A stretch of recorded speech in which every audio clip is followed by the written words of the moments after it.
बोलिए खाटू नरेश की जय, शीश के दानी की जय। आज हम उस महान देवता की कहानी सुनने जा रहे हैं जो कलयुग में हारे हुए लोगों का सबसे बड़ा सहारा है। यह कहानी सिर्फ एक युद्ध या वीरता की नहीं है, बल्कि यह कहानी है एक ऐसे बलिदान की जिसकी मिसाल पूरी दुनिया में कहीं और नहीं मिलती। यह कहानी महाभारत के उस वीर योद्धा की है जिसने अपने शीश का दान देकर भगवान कृष्ण का भी दिल जीत लिया था। तो चलिए समय के उस दौर में चलते हैं जब भारतवर्ष में धर्म और अधर्म के बीच एक बहुत बड़ा संघर्ष शुरू होने वाला था। लेकिन इस कहानी की नींव उससे बहुत पहले ही पड़ चुकी थी। यह बात उस समय की है जब पांडव अपने जीवन के सबसे कठिन दौर से गुजर रहे थे। लाक्षागृह की आग से बचकर पांडव अपनी जान बचाने के लिए घने जंगलों में भटक रहे थे। यह वह समय था जब उनकी मुलाकात राक्षसी हिडिंबा से हुई। भीम, जो पांडवों में सबसे ताकतवर थे, उनका विवाह हिडिंबा से हुआ। यह विवाह कोई साधारण घटना नहीं थी, क्योंकि इसी विवाह से एक महान वंश आगे बढ़ने वाला था।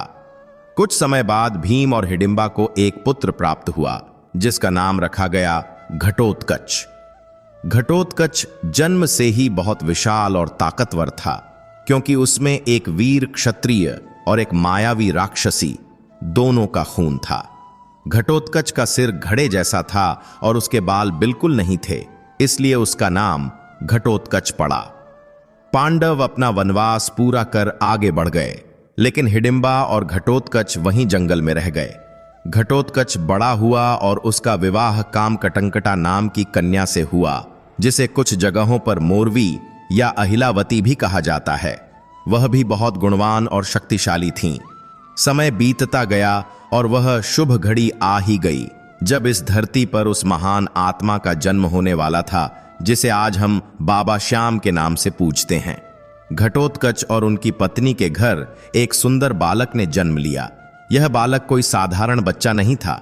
जब उसने जन्म लिया तो उसके सिर के बाल बब्बर शेर के बालों की तरह खड़े थे और बहुत घने थे। इसी कारण से उस बालक का नाम बर्बरीक रखा गया। बर्बरीक बचपन से ही बहुत ही तेजस्वी और निडर थे। उनकी आंखों में एक अलग ही चमक थी जो यह बताती थी कि यह बालक बड़ा होकर कुछ ऐसा करेगा जो इतिहास में अमर हो जाएगा। बर्बरीक अपनी मां के बहुत लाडले थे। मां अहिलावती और दादी हिडिंबा ने उन्हें बचपन से ही धर्म और वीरता की शिक्षा देनी शुरू कर दी थी। जंगल के शांत वातावरण में बर्बरीक का बचपन बीत रहा था। वह रोज अपनी मां से वीरों की कहानियां सुना करते थे। उनकी मां उन्हें बताती थीं कि असली वीर वह नहीं है जो अपनी ताकत का गलत इस्तेमाल करे, बल्कि असली वीर वह है जो धर्म के रास्ते पर चले और दूसरों की रक्षा करे। बर्बरीक अपनी मां की हर बात को बहुत ध्यान से सुनते और उसे अपने जीवन में उतारने की कोशिश करते। जैसे जैसे बर्बरीक बड़े हो रहे थे, उनकी ताकत भी बढ़ती जा रही थी। वह खेल खेल में ही बड़े बड़े पेड़ों को उखाड़ फेंकते और जंगली जानवरों से मुकाबला कर लेते थे। लेकिन इतनी ताकत होने के बाद भी उनका मन बहुत कोमल था। वह किसी को दुख में नहीं देख सकते थे। एक दिन बर्बरीक ने अपनी मां से पूछा कि मां, इस दुनिया में सबसे बड़ा धर्म क्या है और मुझे अपनी शक्ति का उपयोग किसके लिए करना चाहिए? तब उनकी मां ने उन्हें एक ऐसी सीख दी जो आगे चलकर बर्बरीक के जीवन का सबसे बड़ा उद्देश्य बन गई। मां ने बर्बरीक के सिर पर हाथ फेरते हुए कहा कि बेटा, इस दुनिया में ताकतवर का साथ तो सब देते हैं, लेकिन जो सच्चा वीर होता है वह हमेशा उनका साथ देता है जो कमजोर हैं, जो हार रहे हैं और जिनका कोई सहारा नहीं है। मां की यह बात बर्बरीक के बाल मन पर गहरी छाप छोड़ गई। उन्होंने उसी वक्त मन ही मन यह ठान लिया कि वह हमेशा उसी पक्ष का साथ देंगे जो निर्बल होगा। उन्होंने अपनी मां को वचन दिया कि मां, मैं तेरी इस सीख को कभी नहीं भूलूंगा। मेरी ताकत हमेशा हारने वाले की ढाल बनेगी। यही वह वचन था जिसने बर्बरीक को हारे का सहारा बनाया। शिक्षा और संस्कारों के साथ साथ अब अस्त्र शस्त्र की विद्या का समय भी आ गया था। बर्बरीक ने बहुत ही कम समय में युद्ध कला की सारी बारीकियां सीख ली थीं, लेकिन उन्हें पता था कि अगर दुनिया में धर्म की रक्षा करनी है तो उन्हें और भी ज्यादा शक्तिशाली बनना होगा। उन्हें देवों के देव महादेव और आदिशक्ति माम ज्ञम में दुर्गा की कृपा प्राप्त करनी होगी। बर्बरीक ने निश्चय किया कि वह घोर तपस्या करेंगे और भगवान शिव को प्रसन्न करेंगे। वह जंगल के एक एकांत स्थान पर गए और वहां ध्यान मग्न होकर बैठ गए। उनकी तपस्या बहुत कठिन थी। न धूप की चिंता, न बारिश का डर, न भूख की परवाह और न प्यास की। उनका पूरा ध्यान सिर्फ और सिर्फ भगवान शिव के चरणों में था। उनकी यह अटूट भक्ति और कठोर साधना देखकर भगवान शिव बहुत प्रसन्न हुए। भोलेनाथ तो वैसे भी अपने भक्तों पर बहुत जल्दी रीझ जाते हैं। भगवान शिव उनके सामने प्रकट हुए और उन्होंने बर्बरीक से वरदान मांगने को कहा। बर्बरीक ने हाथ जोड़कर भगवान को प्रणाम किया और कहा कि हे प्रभु, मैं चाहता हूं कि मैं इतना समर्थ बन सकूं कि पूरी दुनिया में मुझे कोई हरा न सके, ताकि मैं धर्म की रक्षा कर सकूं। भगवान शिव ने उनकी भक्ति और उनके उद्देश्य को जानकर उन्हें 3 ऐसे दिव्य बाण प्रदान किए जो पूरी सृष्टि में अद्वितीय थे। ये कोई साधारण बाण नहीं थे। ये 3 बाण इतने शक्तिशाली थे कि इनमें से केवल एक बाण ही पूरी सेना को खत्म करने के लिए काफी था। भगवान शिव ने उन्हें समझाया कि इन बाणों की शक्ति असीमित है। पहला बाण उन सभी जगहों को चिन्हित कर देता है जिन्हें तुम बचाना चाहते हो। दूसरा बाण उन सभी जगहों को चिन्हित कर देता है जिन्हें तुम नष्ट करना चाहते हो। और तीसरा बाण चलकर उन सभी चिन्हित शत्रुओं का नाश कर देता है और वापस तुम्हारे पास तरकश में आ जाता है। इन 3 बाणों की वजह से ही बर्बरीक को 3 बाणधारी कहा जाने लगा। इसके बाद बर्बरीक ने अग्निदेव की भी घोर तपस्या की। अग्निदेव ने प्रसन्न होकर उन्हें एक दिव्य धनुष प्रदान किया जो उन 3 बाणों को चलाने के लिए उपयुक्त था। अब बर्बरीक के पास वह शक्ति आ चुकी थी जिससे वह तीनों लोकों में किसी भी युद्ध को पल भर में समाप्त कर सकते थे। लेकिन इतनी शक्ति पाने के बाद भी बर्बरीक के अंदर रत्ती भर भी घमंड नहीं आया। वह अभी भी अपनी मां के आज्ञाकारी पुत्र और एक सरल स्वभाव के बालक ही थे। वह अपनी शक्तियों का प्रदर्शन करने के लिए नहीं, बल्कि सही समय आने का इंतजार करने लगे। उधर दूसरी तरफ हस्तिनापुर में हालात बिगड़ते जा रहे थे। कौरवों और पांडवों के बीच की तनातनी अब युद्ध के कगार 2 पर पहुंच चुकी थी। दुर्योधन की हठ और शकुनी की चालों ने शांति के सारे रास्ते बंद कर दिए थे। अंततः यह तय हो गया कि अब कुरुक्षेत्र के मैदान में महायुद्ध होगा। यह खबर हवा की तरह चारों दिशाओं में फैल गई। हर कोई इस युद्ध की चर्चा कर रहा था। देश विदेश के राजा अपनी अपनी सेनाएं लेकर कुरुक्षेत्र की ओर बढ़ रहे थे। कोई कौरवों की तरफ था तो कोई पांडवों की तरफ। यह खबर जब जंगल में बर्बरीक और उनकी मां तक पहुंची तो बर्बरीक का मन भी विचलित हो उठा। उनके अंदर का क्षत्रिय रक्त उबाल मारने लगा। उन्होंने सुना कि उनके पितामह पांडव और उनके ताऊ इस युद्ध में भाग ले रहे हैं। बर्बरीक तुरंत अपनी मां के पास गए और बोले कि मां, मैंने सुना है कि कुरुक्षेत्र में एक बहुत बड़ा युद्ध होने वाला है। कहते हैं कि वहां वीरों का जमावड़ा लगेगा और धर्म अधर्म का फैसला होगा। मां, मेरी भी बड़ी इच्छा है कि मैं उस युद्ध को अपनी आंखों से देखूं। मैं देखना चाहता हूं कि वहां कौन कौन से वीर आए हैं और वे कैसे युद्ध करते हैं।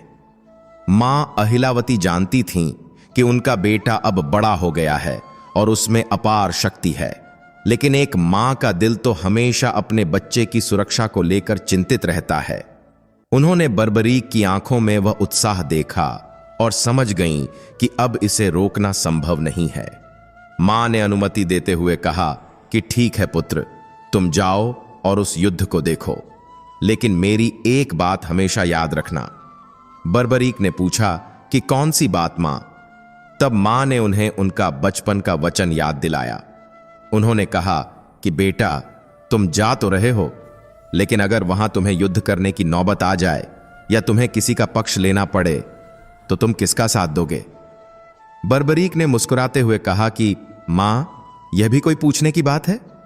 आपने ही तो मुझे सिखाया है कि हमेशा कमजोर का साथ देना। मैं वहां जाऊंगा, सब कुछ देखूंगा, और अगर मैंने देखा कि कोई पक्ष हार रहा है और उसे मेरी जरूरत है तो मैं उसी का साथ दूंगा जो हार रहा होगा। मैं हारे का सहारा बनूंगा। मां ने बर्बरीक से पक्का वचन लिया। बर्बरीक ने अपने अस्त्र शस्त्र उठाए, अपना नीला घोड़ा तैयार किया और अपनी मां के चरण स्पर्श करके आशीर्वाद लिया। मां ने विजय भवः का आशीर्वाद दिया और बर्बरीक अपने नीले घोड़े पर सवार होकर कुरुक्षेत्र की ओर चल पड़े। उनका घोड़ा बहुत ही तीव्र गति से हवा से बातें करता हुआ दौड़ रहा था। बर्बरीक के कंधों पर वही 3 बाण और हाथ में दिव्य धनुष था। उनके चेहरे पर एक अद्भुत तेज था। वह किसी साधारण योद्धा की तरह नहीं बल्कि एक साक्षात काल की तरह लग रहे थे।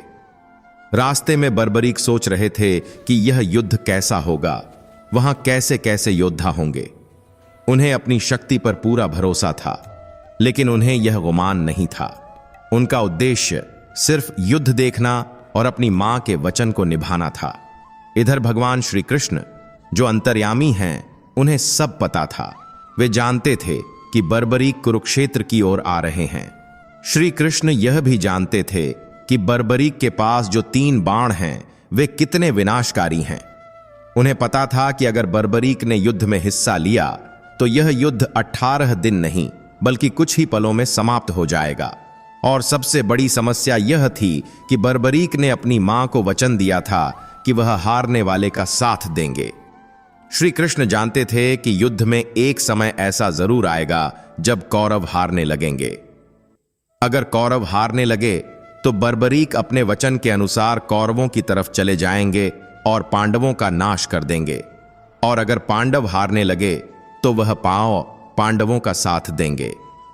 इस तरह तो वह एक पेंडुलम की तरह दोनों तरफ से सेनाओं को मारते रहेंगे और अंत में केवल वही जीवित बचेंगे। यह धर्म की स्थापना के लिए उचित नहीं था।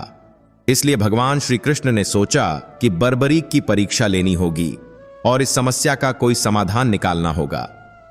भगवान श्री कृष्ण ने एक ब्राह्मण का वेश धारण किया और बर्बरीक के रास्ते में एक पीपल के पेड़ के नीचे जाकर खड़े हो गए। वे बहुत ही साधारण से गरीब ब्राह्मण लग रहे थे। जब बर्बरीक वहां से गुजरे तो ब्राह्मण वेशधारी कृष्ण ने उन्हें रोका। बर्बरीक ने अपना घोड़ा रोका और बड़े आदर के साथ ब्राह्मण को प्रणाम किया। बर्बरीक ने पूछा कि हे ब्राह्मण देवता, आप यहां इस निर्जन वन में क्या कर रहे हैं और क्या मैं आपकी कोई सेवा कर सकता हूं? ब्राह्मण बने कृष्ण ने मुस्कुराते हुए बर्बरीक को ऊपर से नीचे तक देखा और बोले कि बेटा, तुम तो बहुत छोटे से बालक लग रहे हो, लेकिन तुम्हारा वेश तो किसी महायोद्धा जैसा है। तुम इतनी तेजी से कहां जा रहे हो? बर्बरीक ने विनम्रता से उत्तर दिया कि महाराज, मैं कुरुक्षेत्र जा रहा हूं। वहां महाभारत का युद्ध होने वाला है। मैं उसी युद्ध को देखने जा रहा हूं और अगर जरूरत पड़ी तो मैं उसमें भाग भी लूंगा। ब्राह्मण ने हंसते हुए कहा कि तुम युद्ध लड़ोगे? अरे बालक, तुम्हारे पास तो कोई सेना भी नहीं है और तुम अकेले हो। तुम्हारे तरकश में भी सिर्फ 3 ही बाण दिखाई दे रहे हैं। क्या तुम इन 3 मामूली बाणों से महाभारत जैसा विशाल युद्ध लड़ोगे? वहां तो भीष्म पितामह, गुरु द्रोण, कर्ण और अर्जुन जैसे महारथी हैं जिनके पास लाखों बाणों का भंडार है। तुम इन 3 बाणों से उनका सामना कैसे करोगे? जाओ, घर जाओ और खेलो। यह युद्ध तुम्हारे बस की बात नहीं है। ब्राह्मण की बातें सुनकर बर्बरीक को जरा भी गुस्सा नहीं आया, बल्कि उनके चेहरे पर एक हल्की सी मुस्कान आ गई। उन्होंने बड़े ही विश्वास के साथ ब्राह्मण देव से कहा कि हे महात्मा, आप मेरे इन 3 बाणों की संख्या पर मत जाइए। ये कोई साधारण लोहे के बाण नहीं हैं।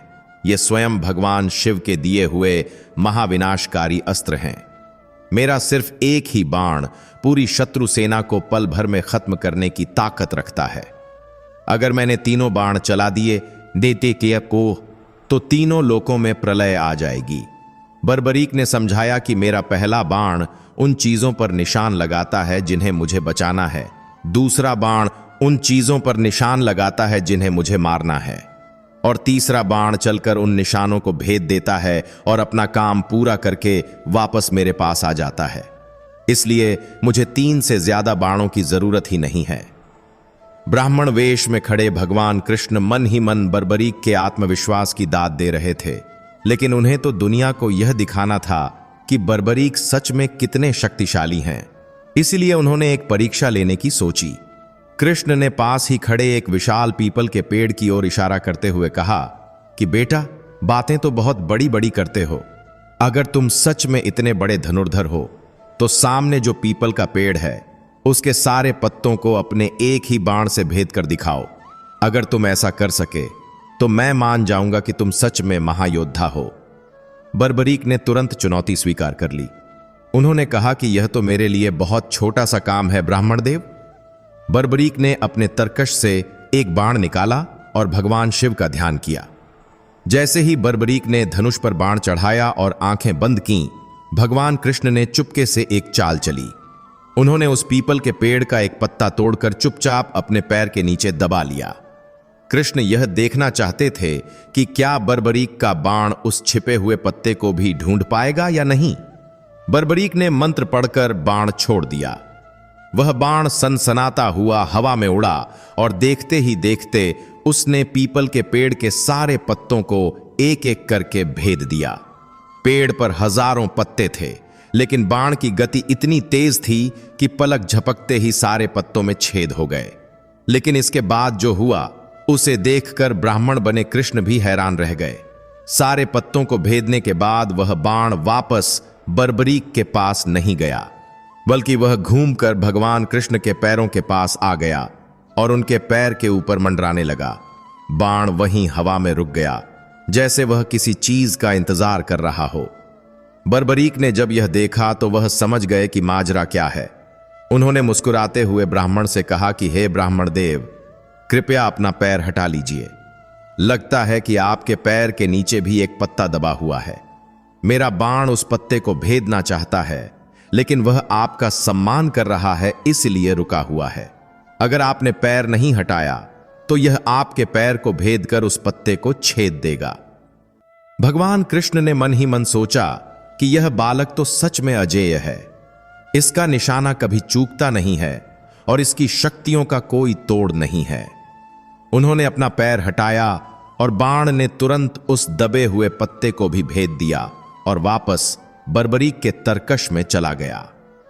अब भगवान कृष्ण को पक्का विश्वास हो गया कि अगर बर्बरीक कुरुक्षेत्र के युद्ध में पहुंच गए तो अनर्थ हो जाएगा।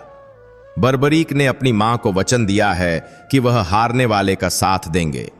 कौरव सेना पांडवों से बड़ी है तो शुरू में पांडव कमजोर पड़ेंगे, तब बर्बरीक पांडवों का साथ देंगे और कौरवों को मारने लगेंगे। जैसे ही कौरव कम हो जाएंगे और हारने लगेंगे तो बर्बरीक कौरवों की तरफ चले जाएंगे और पांडवों को मारने लगेंगे। इस तरह तो वह दोनों पक्षों को खत्म कर देंगे। भगवान कृष्ण जानते थे कि धर्म की स्थापना के लिए पांडवों का जीतना जरूरी है और बर्बरीक के रहते यह संभव नहीं था। भगवान कृष्ण ने एक गहरी सांस ली और बर्बरीक की ओर देखा।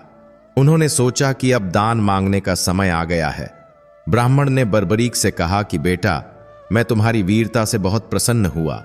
तुम सच में महान हो, लेकिन क्या तुम इस ब्राह्मण को कुछ दान दोगे? क्षत्रिय का धर्म होता है ब्राह्मण को संतुष्ट करना। बर्बरीक तो दानी स्वभाव के थे ही। उन्होंने हाथ जोड़कर कहा कि आज्ञा दीजिए महाराज, मेरे पास जो कुछ भी है मैं आपको देने के लिए तैयार हूं। आप मांगिए, आपको क्या चाहिए? ब्राह्मण ने कहा कि सोच लो बालक, बाद में मुकर मत जाना। बर्बरीक ने कहा कि मैं एक क्षत्रिय हूं और रघुकुल की परंपरा का पालन करता हूं। प्राण जा सकते हैं लेकिन मेरा वचन नहीं जाएगा। आप निसंकोच मांगिए। तब ब्राह्मण वेशधारी कृष्ण ने वह मांगा जिसकी कल्पना भी किसी ने नहीं की थी। उन्होंने कहा कि हे वीर, इस महायुद्ध के शुरू होने से पहले रणभूमि की पूजा के लिए एक ऐसे वीर के शीश का दान चाहिए जो सर्वश्रेष्ठ हो, और इस पूरी धरती पर तुमसे बड़ा वीर और कोई नहीं है। इसलिए मुझे दान में तुम्हारा शीश चाहिए। यह सुनते ही धरती और आकाश जैसे थम गए। एक पल के लिए बर्बरीक भी सन्न रह गए। कोई भी साधारण मनुष्य होता तो शायद डर जाता या भाग खड़ा होता, लेकिन बर्बरीक तो महान घटोत्कच के पुत्र और भीम के पौत्र थे। वीरता उनकी रग रग में थी। उन्हें यह समझते देर नहीं लगी कि एक साधारण ब्राह्मण कभी किसी का शीश नहीं मांग सकता। इतनी अद्भुत शक्ति और ऐसी विचित्र मांग कोई देवता ही कर सकता है। बर्बरीक ने बड़े गौर से उस ब्राह्मण को देखा और कहा कि हे देव, आप कोई साधारण ब्राह्मण नहीं हैं। मेरा शीश हाजिर है। मैंने वचन दिया है तो मैं पीछे नहीं हटूंगा। लेकिन शीश देने से पहले मेरी एक शर्त है। मैं जानना चाहता हूं कि आप वास्तव में कौन हैं। कृपया अपने असली रूप में आइए और मुझे दर्शन दीजिए, तभी मेरी यह अंतिम इच्छा पूरी होगी। बर्बरीक की यह बात सुनकर भगवान कृष्ण बहुत भावुक हो गए। उन्होंने देखा कि मृत्यु सामने खड़ी है, फिर भी इस बालक के चेहरे पर कोई शिकन नहीं है, बल्कि एक अपार भक्ति है। भगवान कृष्ण ने अपनी माया समेटी और बर्बरीक को अपने विराट रूप के दर्शन दिए। भगवान का वह रूप देखकर बर्बरीक धन्य हो गए। साक्षात शंख, चक्र, गदा और पद्म धारण किए हुए श्री कृष्ण उनके सामने खड़े थे। बर्बरीक ने नतमस्तक होकर उन्हें प्रणाम किया और कहा कि प्रभु, मुझे तो पहले ही शक हो गया था, अब मेरा जीवन सफल हो गया। भगवान ने बर्बरीक को समझाया कि हे पुत्र, यह युद्ध धर्म और अधर्म का है। इस युद्ध भूमि की पूजा के लिए सबसे बड़े वीर की बलि की आवश्यकता थी और मैंने तीनों लोकों में देखा, तुमसे बड़ा दानी और तुमसे बड़ा वीर कोई नहीं मिला, इसलिए मैंने तुम्हारा चुनाव किया। बर्बरीक ने हाथ जोड़कर कहा कि प्रभु, आपने मुझे इस योग्य समझा, यह मेरा सौभाग्य है। मैं अपना शीश आपको अर्पित करता हूं। लेकिन प्रभु, मेरी एक अंतिम इच्छा अभी भी बाकी है। मैं घर से यह सोचकर निकला था कि मैं महाभारत का युद्ध देखूंगा। मैंने अपनी मां से वादा किया था, अब अगर मैं अपना शीश दे दूंगा तो मैं यह युद्ध कैसे देख पाऊंगा। मेरी यह इच्छा अधूरी रह जाएगी। जब ब्राह्मण वेशधारी भगवान श्री कृष्ण ने बर्बरीक से उनका शीश मांग लिया तो एक पल के लिए वहां सन्नाटा छा गया। हवाएं जैसे थम सी गईं।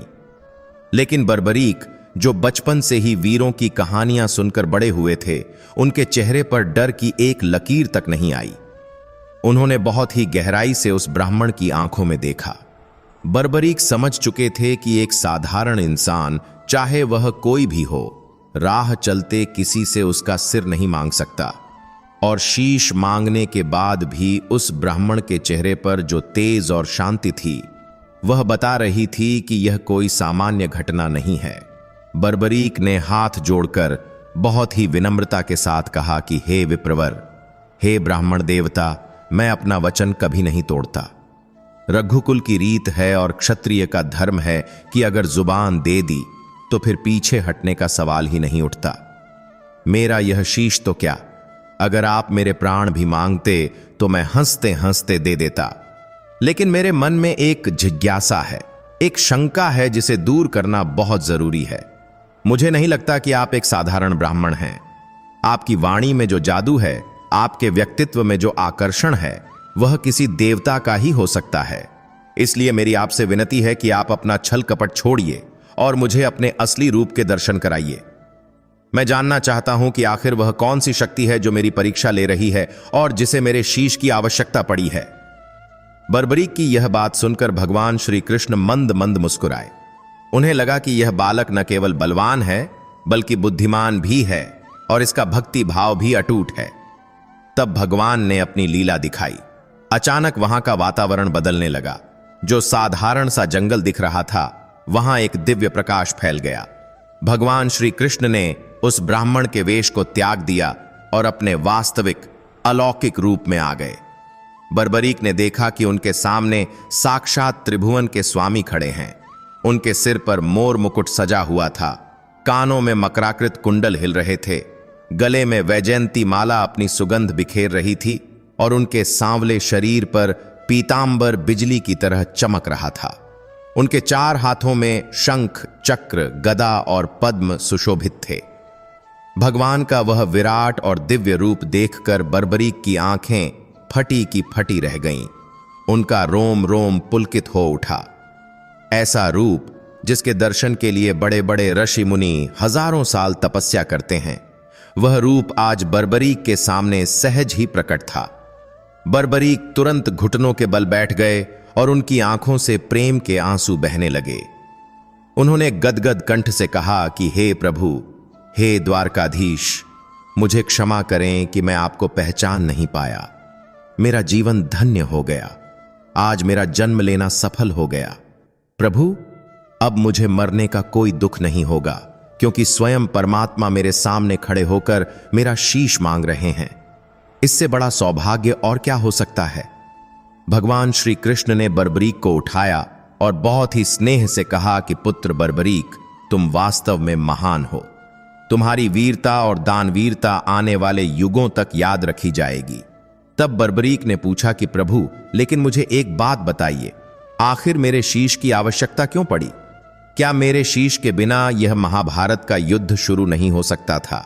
भगवान श्री कृष्ण ने गंभीर होकर समझाया कि हे वीर, यह युद्ध सामान्य युद्ध नहीं है। यह धर्म और अधर्म के बीच का महासंग्राम है। रणभूमि की पूजा के लिए और युद्ध की सफलता के लिए रणचंडी को प्रसन्न करने हेतु एक ऐसे वीर की बलि की आवश्यकता थी जो सर्वगुण संपन्न हो, जो 32 लक्षणों से युक्त हो और जो इस धरती का सर्वश्रेष्ठ वीर हो। मैंने पूरी सृष्टि में दृष्टि दौड़ाकर देख लिया, पांडवों के खेमे में और कौरवों के खेमे में भी देखा, लेकिन तुम्हारे सिवा मुझे ऐसा कोई वीर नहीं मिला जो इस बलिदान के योग्य हो। तुम ही वह पात्र हो जो अपनी बलि देकर धर्म की स्थापना में सबसे बड़ा योगदान दे सकते हो। तुम्हारे शीश के दान से ही यह युद्ध पवित्र होगा। भगवान की बात सुनकर बर्बरीक का सीना गर्व से चौड़ा हो गया। उन्होंने सोचा कि मेरे शरीर का उपयोग धर्म के काम आ रहा है, इससे अच्छी बात और क्या हो सकती है। लेकिन तभी उनके मन में एक टीस उठी। एक अधूरी इच्छा ने उन्हें बेचैन कर दिया। उन्होंने भगवान की ओर कातर निगाहों से देखा और कहा कि प्रभु, आपकी आज्ञा शिरोधार्य है। मैं अभी अपना शीश काटकर आपके चरणों में अर्पित कर दूंगा, लेकिन मेरी एक बहुत बड़ी इच्छा अधूरी रह जाएगी। मैं अपने घर से अपनी मां से यह वादा करके निकला था कि मैं महाभारत का युद्ध देखूंगा। मैंने सुना है कि इस युद्ध में देश विदेश के राजा आएंगे, बड़े बड़े अस्त्र शस्त्र चलेंगे, आकाश बाणों से ढक जाएगा। मेरी बहुत इच्छा थी कि मैं उस दृश्य को अपनी आंखों से देखूं। अगर मैं अभी अपना शीश दे दूंगा तो मेरी वह इच्छा, मेरी मां को दिया वह वचन टूट जाएगा। क्या कोई ऐसा उपाय है प्रभु जिससे मैं शीश भी दे सकूं और युद्ध भी देख सकूं? भगवान श्री कृष्ण तो करुणा के सागर हैं। वे अपने भक्त की हर इच्छा पूरी करते हैं।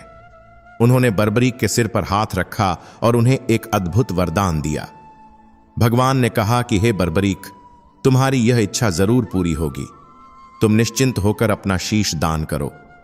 मैं तुम्हें वरदान देता हूं कि तुम्हारा सिर तुम्हारे धड़ से अलग होने के बाद भी जीवित रहेगा। तुम्हारी आंखों की रोशनी और तुम्हारी चेतना अंत तक बनी रहेगी। तुम मृत्यु को प्राप्त नहीं होगे जब तक यह युद्ध समाप्त नहीं हो जाता। तुम इस पहाड़ी की सबसे ऊंची चोटी पर विराजमान होकर पूरे युद्ध का आनंद ले सकोगे। तुम देखोगे कि धर्म कैसे जीतता है और अधर्म का नाश कैसे होता है। यह मेरा वचन है तुम्हें। भगवान का वरदान पाकर बर्बरीक की खुशी का ठिकाना न रहा। अब उनके मन में रत्ती भर भी मोह या दुख नहीं बचा था। उन्होंने तुरंत अपनी कमर से अपनी तलवार निकाली। वह दृश्य बड़ा ही रोंगटे खड़े कर देने वाला था। एक तरफ साक्षात भगवान खड़े थे और दूसरी तरफ एक भक्त अपनी भक्ति का सबसे बड़ा सबूत देने जा रहा था। बर्बरीक ने अपनी आंखें बंद की, अपनी मां अहिलावती और अपने पिता घटोत्कच का स्मरण किया। उन्होंने अपने गुरुओं को मन ही मन नमन किया और भगवान श्री कृष्ण का जयकारा लगाया। इसके बाद बिना हाथ कांपे, बिना किसी डर के, बर्बरीक ने अपनी तलवार अपनी ही गर्दन पर चलाई और एक ही झटके में अपना शीश काटकर भगवान के चरणों में रख दिया। जैसे ही वह शीश धरती पर गिरा, आकाश से देवताओं ने फूलों की वर्षा शुरू कर दी। चारों दिशाओं में बर्बरीक की जय, महान दानी की जय के नारे गूंजने लगे। हवाओं में एक पवित्र सुगंध फैल गई। ऐसा बलिदान न तो भूतो न भविष्यति, यानी न पहले कभी हुआ था और न कभी होगा। भगवान श्री कृष्ण ने बड़े ही आदर और प्रेम के साथ उस कटे हुए शीश को अपने हाथों में उठाया। उस शीश से अभी भी तेज निकल रहा था और बर्बरीक की आंखें खुली थीं, जिनमें भगवान के लिए अपार श्रद्धा थी। भगवान ने उस शीश को अमृत से सींचा ताकि वह युद्ध के अंत तक तरोताजा रहे, सड़े नहीं और गले नहीं। फिर भगवान श्री कृष्ण ने उस शीश को ले जाकर कुरुक्षेत्र के पास स्थित एक बहुत ऊंची पहाड़ी की चोटी पर एक ऊंचे पेड़ या स्तंभ पर स्थापित कर दिया। वह जगह ऐसी थी जहां से कुरुक्षेत्र का कोना कोना साफ दिखाई देता था। वहां से बर्बरीक का शीश हर सैनिक, हर रथ और हर घटना को स्पष्ट देख सकता था। अब बर्बरीक का शीश वहां स्थापित हो चुका था। उधर नीचे मैदान में युद्ध की तैयारियां अंतिम चरण में थीं। दोनों पक्षों की सेनाएं आमने सामने खड़ी थीं।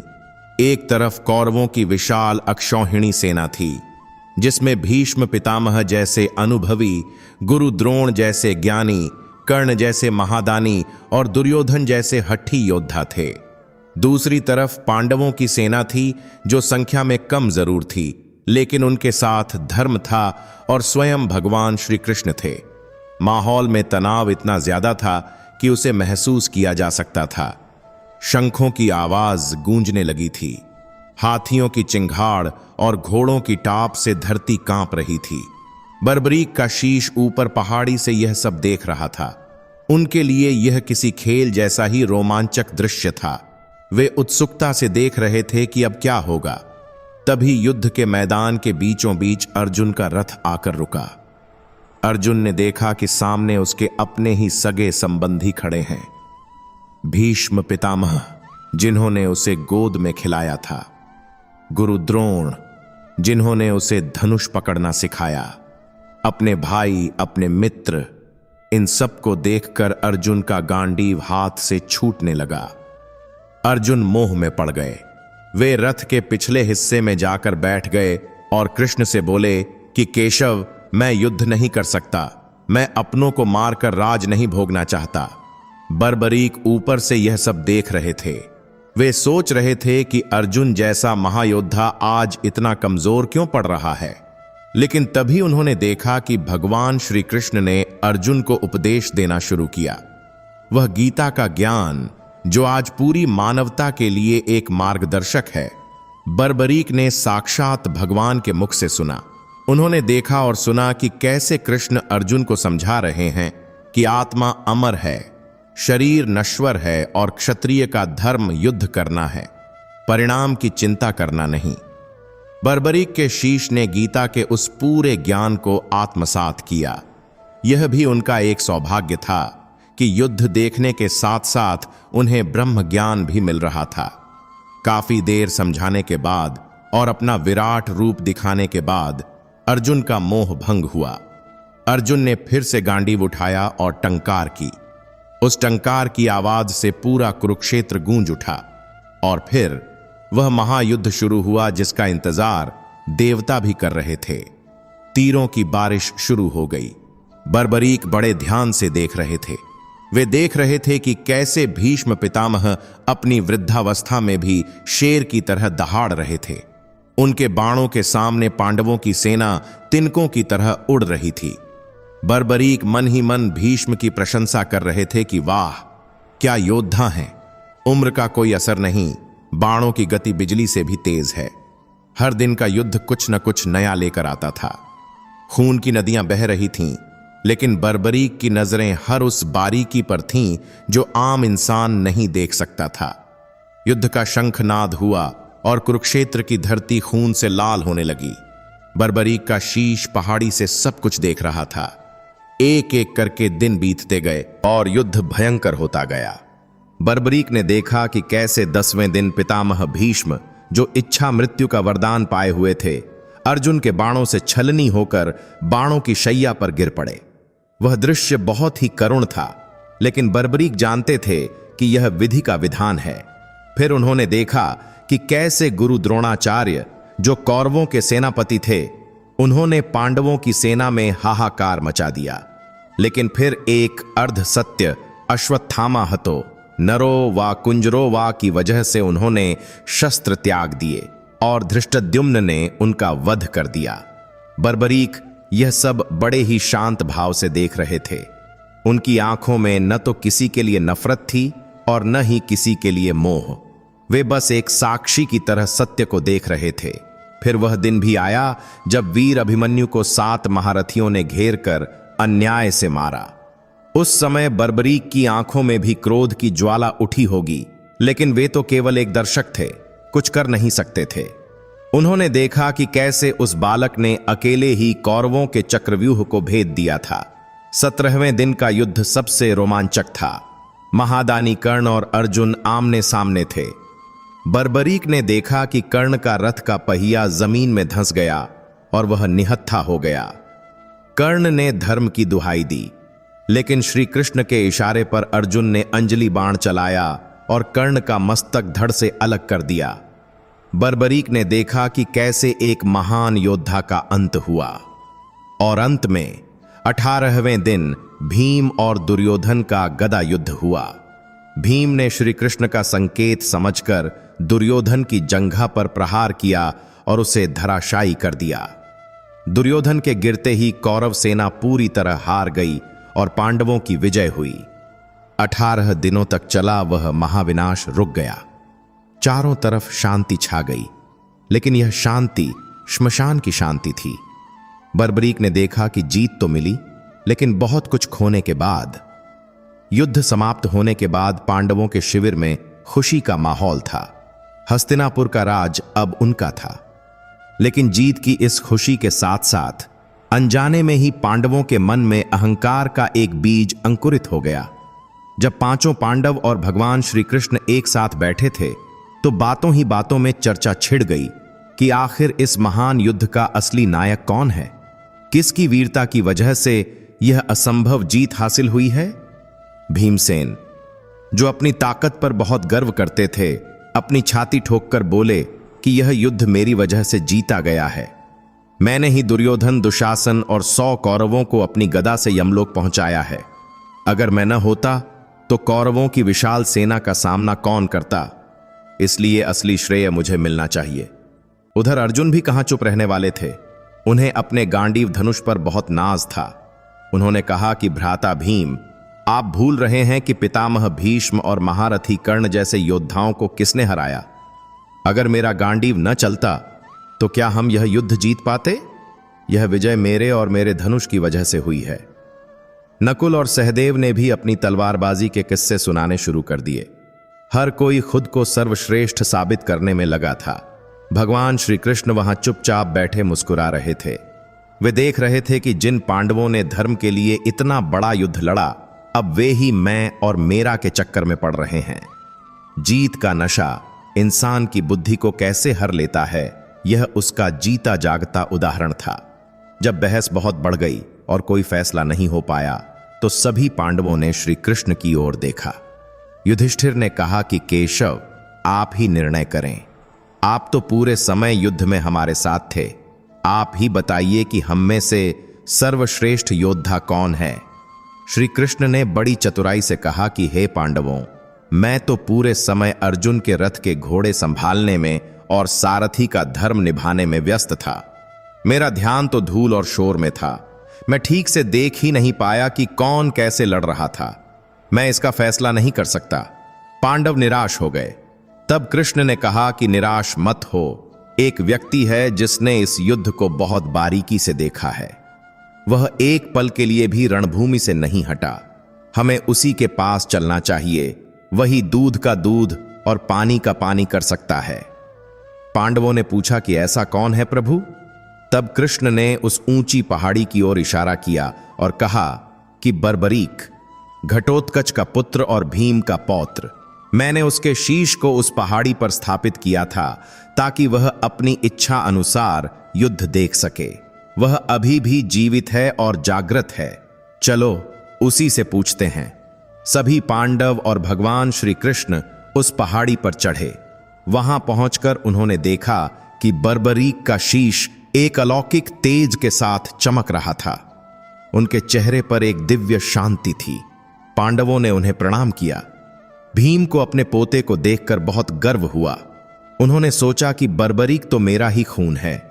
वह जरूर मेरा ही पक्ष लेगा और कहेगा कि मेरे दादा भीम सबसे महान हैं। अर्जुन को भी विश्वास था कि बर्बरीक ने उनकी धनुर्विद्या देखी है तो वह उनका ही नाम लेगा। युधिष्ठिर ने आगे बढ़कर पूछा कि हे वीर पुत्र बर्बरीक, तुमने इस महाभारत के युद्ध को शुरू से अंत तक अपनी आंखों से देखा है। तुम सत्यवादी हो। कृपया हमारी शंका का समाधान करो। हमें बताओ कि इस युद्ध में तुम्हें किस योद्धा का पराक्रम सबसे श्रेष्ठ लगा? किसकी वजह से कौरवों का नाश हुआ और धर्म की जीत हुई? बर्बरीक ने यह प्रश्न सुना और जोर जोर से हंसने लगे। उनकी हंसी पहाड़ी की घाटियों में गूंजने लगी। पांडव एक दूसरे का मुंह देखने लगे कि यह हंस क्यों रहा है। हंसी रोककर बर्बरीक ने जो कहा, उसने पांडवों के पैरों तले से जमीन खिसका दी। बर्बरीक बोले कि हे पूज्य ताऊ और काका, आप लोग किस वीरता की बात कर रहे हैं?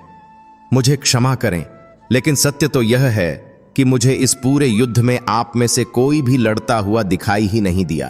पांडव हैरान रह गए। उन्होंने पूछा कि क्या कह रहे हो पुत्र? हम सब वहां थे। हमने इतने बाण चलाए, इतने शत्रु मारे। बर्बरीक ने कहा कि नहीं, मेरी आंखें झूठ नहीं बोल सकती। मैंने देखा कि रणभूमि में सिर्फ एक ही चक्र चल रहा था। वह था भगवान श्री कृष्ण का सुदर्शन चक्र। शत्रु की सेना पर जब भी कोई बाण लगता था तो उससे पहले ही सुदर्शन चक्र उनका काम तमाम कर देता था। आप लोग तो सिर्फ मरे हुए को मार रहे थे। और दूसरा, मैंने देखा कि पापियों के रक्त का प्याला भरने के लिए रणभूमि में महाकाली विकराल रूप धारण करके घूम रही थीं। जो भी सैनिक गिरता, महाकाली उससे अपना ग्रास बना लेती थीं। हे पांडवों, मुझे तो पूरे कुरुक्षेत्र में केवल दो ही सत्ताएं दिखाई दीं, एक श्री कृष्ण और दूसरी महाकाली। कर्ता भी वही थे और कर्म भी वही थे। आप लोग तो केवल निमित्त मात्र थे, केवल कठपुतलियां थे। असली युद्ध तो स्वयं नारायण लड़ रहे थे। बर्बरीक का यह परम सत्य सुनकर पांडवों का सारा अभिमान पल भर में चकनाचूर हो गया। अर्जुन का सिर झुक गया, भीम का गर्व पिघल गया। उन्हें अपनी मूर्खता पर बहुत लज्जा आई। उन्हें समझ आ गया कि वे व्यर्थ ही अहंकार कर रहे थे। सब कुछ प्रभु की इच्छा से ही होता है। पांडवों ने हाथ जोड़कर भगवान श्री कृष्ण से क्षमा मांगी। वे समझ गए कि भगवान ने उनका घमंड तोड़ने के लिए ही उन्हें बर्बरीक के पास लाया था। भगवान श्री कृष्ण बर्बरीक के इस निष्पक्ष और सत्य वचन से बहुत अति प्रसन्न हुए। उन्होंने बर्बरीक के शीश को स्नेह से देखा और कहा कि हे बर्बरीक, तुमने आज न केवल सत्य का साथ दिया, बल्कि मेरे वास्तविक स्वरूप को भी पहचाना। तुमने धर्म के लिए अपना शीश दान दिया और फिर भी सत्य के मार्ग से नहीं डिगे। मैं तुम्हारे इस त्याग और भक्ति से ऋणी हो गया हूं। भगवान कृष्ण ने अपना वरद हस्त दी आशीर्वाद वाला हाथ बर्बरीक के शीश पर रखा और एक ऐसा वरदान दिया जो इतिहास में अमर हो गया। भगवान बोले कि हे वीर, कलयुग में धर्म का ह्रास होगा और अधर्म बढ़ेगा। उस समय लोग स्वार्थी हो जाएंगे, लेकिन उस घोर कलयुग में तुम मेरे नाम से पूजे जाओगे। चूंकि तुमने अपना शीश मुझे दान दिया है और मेरा वर्ण श्याम सांवला एक ही है, इसलिए आज से तुम्हारा नाम श्याम होगा। पूरी दुनिया तुम्हें खाटू श्याम के नाम से जानेगी। मैं तुम्हें अपनी सारी शक्तियां और अपना तेज प्रदान करता हूं। जो भी भक्त, चाहे वह कितना भी पापी क्यों न हो, अगर सच्चे मन से तुम्हारे दरबार में आएगा तो तुम उसकी पुकार सुनोगे। तुम हारे का सहारा कहलाओगे। जब इंसान हर तरफ से हार जाएगा, दुनिया उसे ठुकरा देगी, तब तुम उसका हाथ थामोगे। तुम्हारे दरबार में जो भी खाली झोली लेकर आएगा, वह मालामाल होकर जाएगा। तुम्हारा यह शीश भक्तों की मनोकामना पूरी करने वाला कामधेनु बनेगा। समय का पहिया अपनी गति से घूमता रहा। द्वापर युग समाप्त हो गया और भगवान श्री कृष्ण अपने धाम लौट गए। पांडवों का भी समय पूरा हुआ और वे भी हिमालय गल गए। सदियां बीत गईं, मौसम बदलते रहे, साम्राज्य बने और बिगड़े, लेकिन वह पवित्र शीश खाटू नगरी की मिट्टी में सुरक्षित दबा रहा। भगवान श्री कृष्ण के वरदान के अनुसार उस शीश को कलयुग में प्रकट होना था। वह स्थान जहां शीश दबा हुआ था, वह एक घने जंगल जैसा बन गया था। वहां आसपास के गांव के लोग अपनी गायें चराने लाया करते थे। उस समय खाटू गांव में एक राजा का राज था, जिनका नाम था रूपसिंह चौहान। राजा रूपसिंह बहुत ही धार्मिक और न्यायप्रिय राजा थे। उनकी पत्नी रानी नर्मदा कंवर भी ईश्वर की बड़ी भक्त थीं। प्रजा सुखी थी, लेकिन उन्हें यह नहीं पता था कि उनकी धरती के नीचे दुनिया का सबसे बड़ा खजाना छिपा हुआ है। उस गांव में एक ग्वाला रहता था जिसके पास बहुत सारी गायें थीं। उन गायों में एक गाय थी जिसका नाम कपिला था। वह गाय बहुत ही अद्भुत थी। ग्वाला रोज उसे जंगल में चरने के लिए छोड़ देता था। कुछ दिनों से ग्वाले ने एक अजीब बात नोटिस की। वह देखता था कि जब शाम को कपिला गाय घर वापस आती थी तो उसके थनों में दूध नहीं होता था। ग्वाला बड़ा परेशान हुआ। उसने सोचा कि शायद कोई जंगल में चोरी छिपे मेरी गाय का दूध निकाल लेता है, या फिर गाय ने दूध देना बंद कर दिया है। इस रहस्य को जानने के लिए एक दिन ग्वाले ने फैसला किया कि वह चुपके से कपिला गाय का पीछा करेगा। सुबह हुई, गाय जंगल की ओर निकली और ग्वाला उसके पीछे पीछे छिपकर चलने लगा। गाय चलते चलते जंगल के बीचों बीच एक सुनसान जगह पर पहुंची। वहां बहुत सारी झाड़ियां थीं और एक बड़ा सा टीला था। ग्वाले ने जो देखा उस पर उसे अपनी आंखों पर विश्वास नहीं हुआ। उसने देखा कि कपिला गाय उस टीले के ऊपर जाकर खड़ी हो गई और अचानक उसके थनों से अपने आप दूध की धार बहने लगी। वह दूध सीधा उस जमीन के अंदर समा रहा था। ऐसा लग रहा था जैसे गाय किसी अदृश्य देवता का अभिषेक कर रही हो। ग्वाला डर गया और दौड़ता हुआ राजा रूप सिंह चौहान के दरबार में पहुंचा। ग्वाले ने हाँफते हुए राजा को सारी बात बताई। उसने कहा कि महाराज, अनर्थ हो रहा है या चमत्कार मुझे नहीं पता, लेकिन मेरी गाय रोज एक जगह जाकर अपना दूध बहा देती है। राजा रूप सिंह को पहले तो विश्वास नहीं हुआ, लेकिन जब उन्होंने ग्वाले की घबराहट देखी तो उन्होंने खुद जाकर देखने का निर्णय लिया। राजा अपने सैनिकों और मंत्रियों के साथ उस जंगल में गए। उन्होंने भी अपनी आंखों से वही चमत्कार देखा। राजा समझ गए कि इस जमीन के नीचे जरूर कोई दैवीय शक्ति है। राजा ने तुरंत अपने सैनिकों को आदेश दिया कि इस स्थान की खुदाई की जाए, लेकिन बहुत सावधानी से। खुदाई शुरू हुई। फावड़े चलने लगे, मिट्टी हटाई जाने लगी। गांव के लोग भी वहां जमा हो गए। सबके दिलों की धड़कनें तेज थीं। काफी गहराई तक खोदने के बाद अचानक फावड़ा किसी पत्थर जैसी चीज से टकराया और एक टन की आवाज आई। सैनिकों ने धीरे धीरे मिट्टी हटाई तो वहां एक शालिग्राम पत्थर जैसा विशाल शीश दिखाई दिया। वह शीश इतना तेजस्वी था कि उससे नजरें नहीं हट रही थीं। वह वही बर्बरीक का शीश था जो हजारों सालों बाद भगवान कृष्ण के वरदान को पूरा करने के लिए प्रकट हुआ था। शीश मिलते ही राजा रूप सिंह चौहान को उसी रात एक सपना आया। सपने में उन्हें एक भव्य और दिव्य पुरुष के दर्शन हुए, जिन्होंने कहा कि राजन, मैं महाभारत काल का वीर बर्बरीक हूं।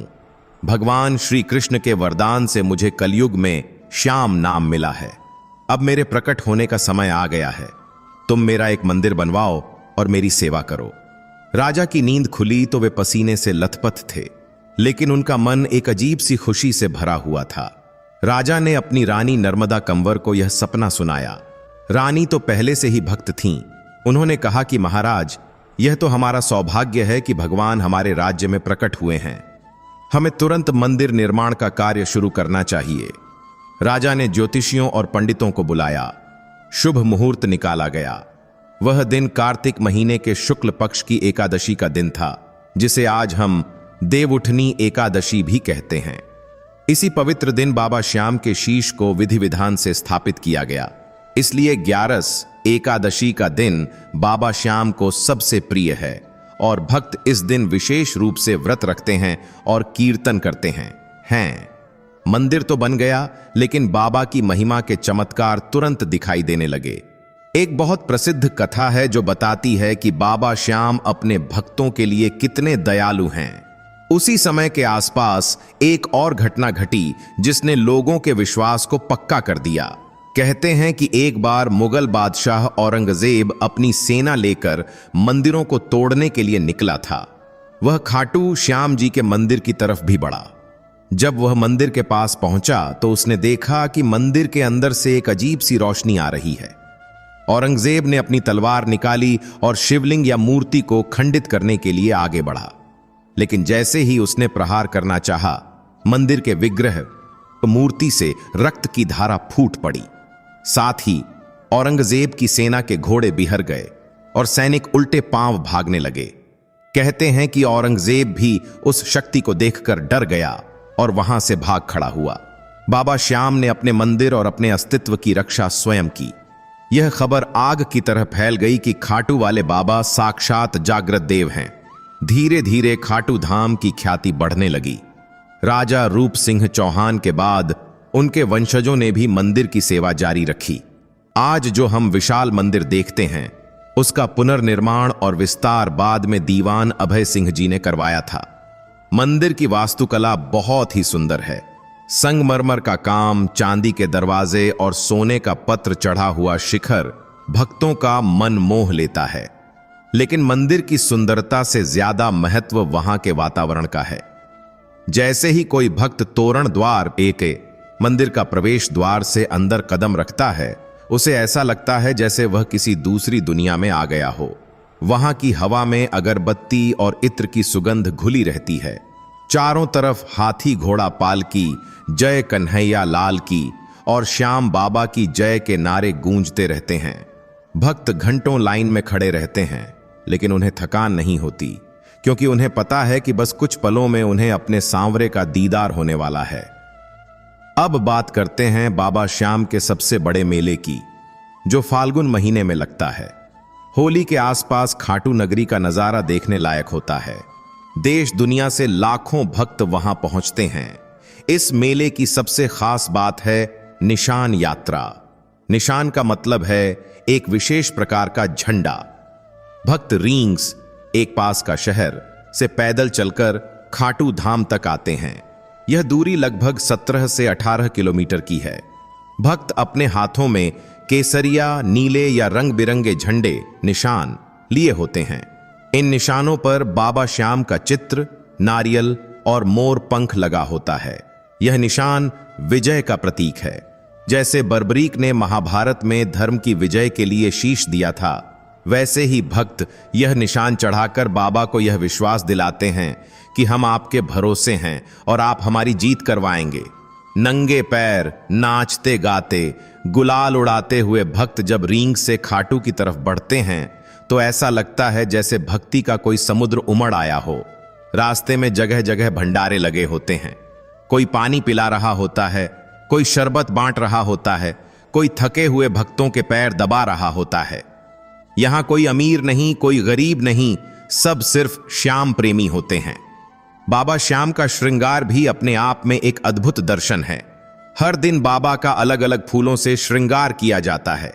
कभी गुलाबों से, कभी गेंदे से, तो कभी विदेशी फूलों से। उनका बागा, वस्त्र इतना सुंदर होता है कि भक्त देखते ही रह जाते हैं। कहते हैं कि बाबा श्याम की आंखों में एक ऐसा सम्मोहन है कि जो एक बार उनकी आंखों में देख लेता है, वह अपना दिल वहीं हार आता है। भक्त अपनी सारी पीड़ा, सारे दुख दर्द उन आंखों में देखकर भूल जाते हैं।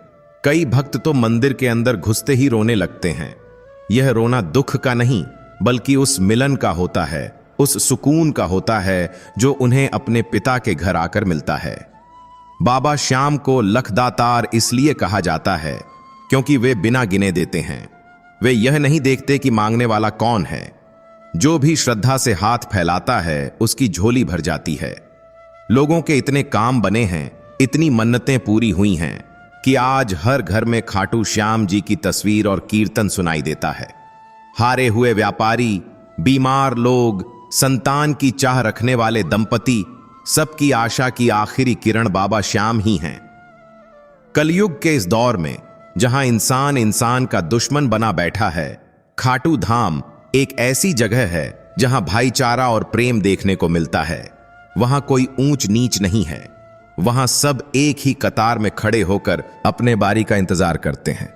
बाबा श्याम की कहानी हमें यही सिखाती है कि त्याग कभी व्यर्थ नहीं जाता। बर्बरीक ने एक पल में अपना शीश दे दिया था और बदले में उन्हें अनंत काल के लिए अमृता मिल गई। यह हमें सिखाता है कि अगर हम भी अपने अहंकार, अपने घमंड और अपने बुरे विचारों का त्याग करके ईश्वर की शरण में जाएं, तो ईश्वर हमें भी अपना लेते हैं। आज भी हर 11 को, हर फाल्गुन को खाटू नगरी श्याम के रंग में रंग जाती है। और यह सिलसिला तब तक चलता रहेगा जब तक यह सृष्टि रहेगी, क्योंकि श्री कृष्ण का वरदान कभी झूठा नहीं हो सकता। आज वही खाटू धाम पूरी दुनिया में आस्था का केंद्र है। वहां लाखों भक्त जय श्री श्याम, हारे का सहारा, बाबा श्याम हमारा का जयकारा लगाते हुए जाते हैं। वहां जाने वाले को एक अजीब सा सुकून मिलता है। कहते हैं कि बाबा श्याम के पास कोई दिखावा नहीं चलता, बस भाव चलता है। अगर आपकी आंखों में आंसू हैं और दिल में सच्चा भाव है तो बाबा श्याम बिना मांगे ही सब कुछ दे देते हैं। वह बर्बरीक जिसने महाभारत में अपना शीश दिया था, आज कलयुग का सबसे बड़ा अवतारी देवता बन गया है। उनकी महिमा का गुणगान शब्दों में नहीं किया जा सकता। बस इतना जान लीजिए कि जिसका कोई नहीं होता, उसके खाटू वाले श्याम होते हैं।